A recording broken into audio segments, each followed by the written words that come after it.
Bakunzi twamasanga ijambo ry'Imana mu kiganiro igihe c'impemburo ndabaramukije amahoro ya Kristo. Ijambo dusanga ari mu gitabo c'itanguriro igice ca 33 cose.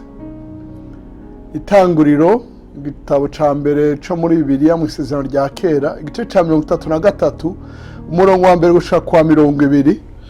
Umutwe w'amajambo uvuga ngo Yakobo asubiza hamwe na Esawu. Yakobo yunamura amaso agize atya abona Esawu aje ari kumwe n'abantu 400 atandukanya abana abahareya na Rakeli na za ncoreke zombi, atanguza imbere izo ncoreke n'abana bazo, akurikiza ko Leya n'abana biwe, Rakeli na Yosefu abashira inyuma, maze ubwiwe abaja imbere akubita inkoro hasi ibetangabondwi kugeza yegereye mukuru we. Esawu ariruka aramusanganira amugwa mu gikiriza, amurenganya kw'amaboko aramugumbira, baca bararira. Esawu yunamura amaso abona b'abagore n'abana, aramubaza ati barya muri kumwe nabahehe? Aramwishuye ati abo n'abana Imana yahereye umuntu yahereye ubuntu umusavyi wawe. Maze za ncoreke bo n'abana bazo bigira hafi baramwunamira, na Leya n'abana biwe bigira hafi baramwunamira, hakurikira ko Yosefu na Rakeli bigira hafi baramwunamira. Aramubaza ati ayo masho yose twahuyeyo nayiki? Aramwishuye ati naye kugira ngo ngirirwe akagongwe imbere yawe mugenzi. Esawu aramwishuye ati fise ibimpagije mwana wa mama, ivyo ufise uvyigumirize. Yakobo aramwishuye ati oyaye, ni nawe ngiriwe akagongwe imbere yawe, ndakwinginze mera indamukanyo nguhaye, kuko kukubona n'ingene unyakiriye neza ni nko kubona Imana. Nuko ndakwinginze akiri iyo ngabire nkurungikiye, kuko Imana yangiriye ubuntu kandi ifise ibimpagije. Aramugobera aravyakira. Esawu aramubwira ati ngo tufate inzira tugende, nanje ndakuja imbere. Yakobo aramwishuye ati databuja, urazi ko abana batagira intege, kandi ko imikuku n'amasho mfise vyonsa, bobishorera ihuti naho umunsi umwe gusa vyopfa vyose. Ndakwinginze databuja, niwitangira imbere y'umusavyi wawe, nanje ndaza buhoro, nkuko kugenda kw'ivyo nshoreye kuri, kandi nkuko kugenda kw'abana kuri, shigwe nshitse iwawe i Seyiri databuja. Esawu aramubwira ati reka nkusigarane bamwe mu bo turi kumwe. Yakobo aramwishuye ati ntaco biriko, kizima ngirira akagongwe imbere yawe databuja. Nuko uwo munsi nyene Esawu arahindukira yisubirira i Seyiri. Ariko Yakobo aja i Sukoti yiyubakira y'inzu, aca n'ibiraro vy'imikuku yiwe n'amasho. Nico catumye aho hantu hitwa Sukoti, risobanurwa ngo ibiraro canke isago. Murongo wa 18. Nuko Yakobo avuye i Padanaramu ashika amahoro mu gisagara ca Shekemu co mu gihugu c'i Kanani, ashinga amahema imbere y'igisagara. Ikibanza yashinzemwo amahema yiwe akigura na bene Hamori ari we se wa Shekemu amahera 100 y'ifeza yitwa Kesita.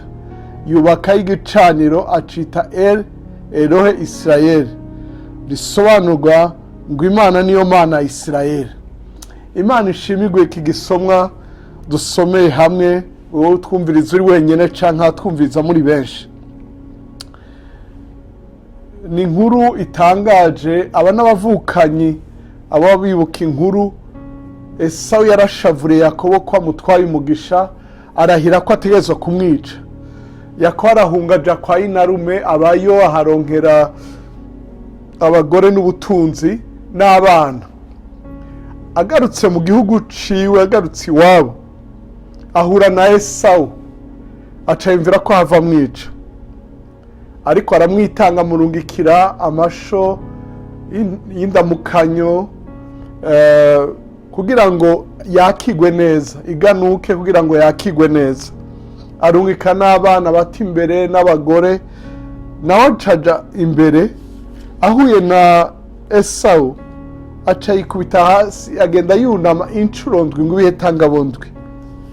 mwitangura igice ca 26 murantunga igice ca 27 umurongo wa 26 gushika kuri 29 handitse ngo maze se wiwe Isaka aramubwira ati nyegera mwana wanje ungumbire. Aramwegera aramugumbira, yumva ubutamirane bw'imyambaro yiwe, aramuhezagira ati ubutamirane bw'umwana wanje bumeze nk'ubw'umurima uhoraho yahaye umugisha. Nuko Imana iguhe ku kime kiva mu ijuru no ku bibori vyo mu ndimiro, hakikimba impeke na vino, amoko aza gukorere, amahanga aza kwikubita imbere, uzuganze abo muvukana, bene nyoko bakwikubita imbere, uzokuvuma wese avumwe, uzoguhezagira wese ahezagirwe. Uyu ni Yakobo ahezagirwa, avuga ko abarigwa ko bene nyina bazomwikubita imbere. Esawu n'umwe muri bene nyina, naho tutazi abandi kuko bavutse ari babiri, ni imvugo y'umuhezagiro, nuvuga ngo bahuje amaraso n'abandi. Ariko naho byavuzwe n'Imana biciye mu mugisha wa se ko Esawu n'abandi bazomwunamira, Yakobo yaramwunamiye. Kubera iki? Mbega asuzugwa ico Imana amuvuze ko?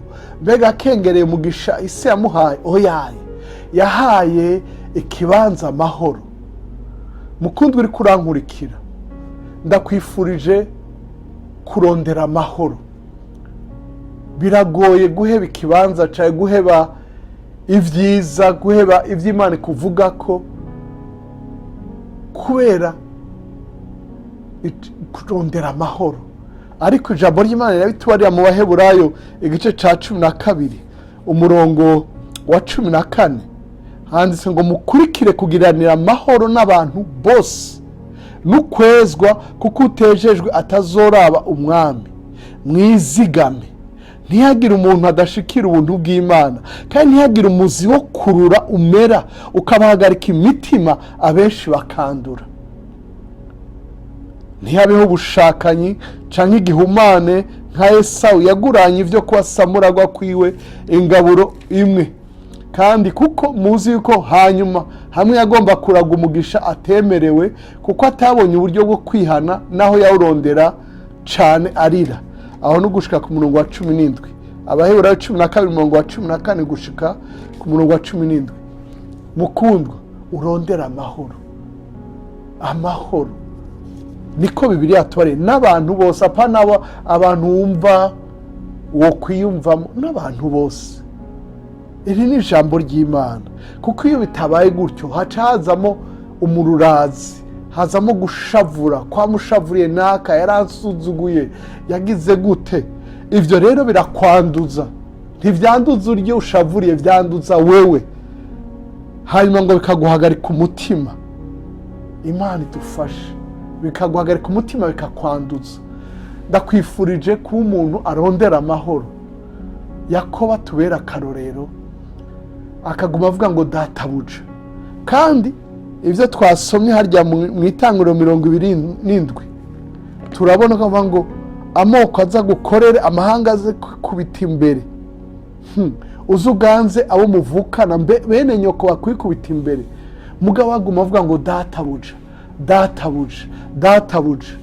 Nukuri urondera amahoro mu muryango, urondera amahoro mu bagenzi, urondera amahoro mu babanyi, urondera amahoro mu bavukanyi, mu bahafi n'abakure, umenyekane nk'umuntu w'umunyamahoro arondera amahoro. Imana iguhezagire, ubandanye gusangiza abandi ubutumwa bwiza, ubandanye kwiyumvira ico mpwemu yera kuyagisha muri iki gisomwa cose nasomye.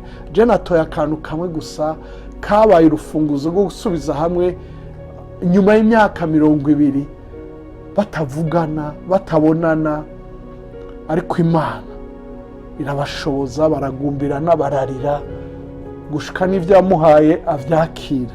Imana iguhezagire, uwo uza kurondera muvuga neza, uza guhi akaganuke akakire neza, habeho gukira hagati yawe n'abawe, hagati yawe n'abo wifuriza ko mugirana amahoro, kuko reconciliation, ukuzura n'abandi byaguze amaraso y'umwana w'Imana. Si ikintu gisanzwe, ni ikintu kizimvye.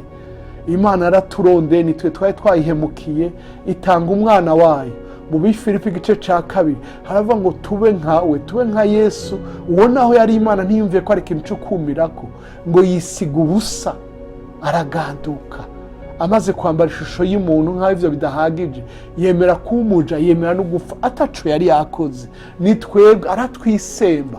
Ndakwinginze urondere amahoro mu buryo bwose bushoboka. Imana iguhezagire, uragahezagiranwa n'abawe, ubona ibihe byiza, uronka ibihe by'umwuzuzo, umwuzuro, no kuzura n'abandi, no gukundana n'abandi, no kubana amahoro n'abandi. Urakoze kudutega yombi no gusangiza abandi ubutumwa bwiza.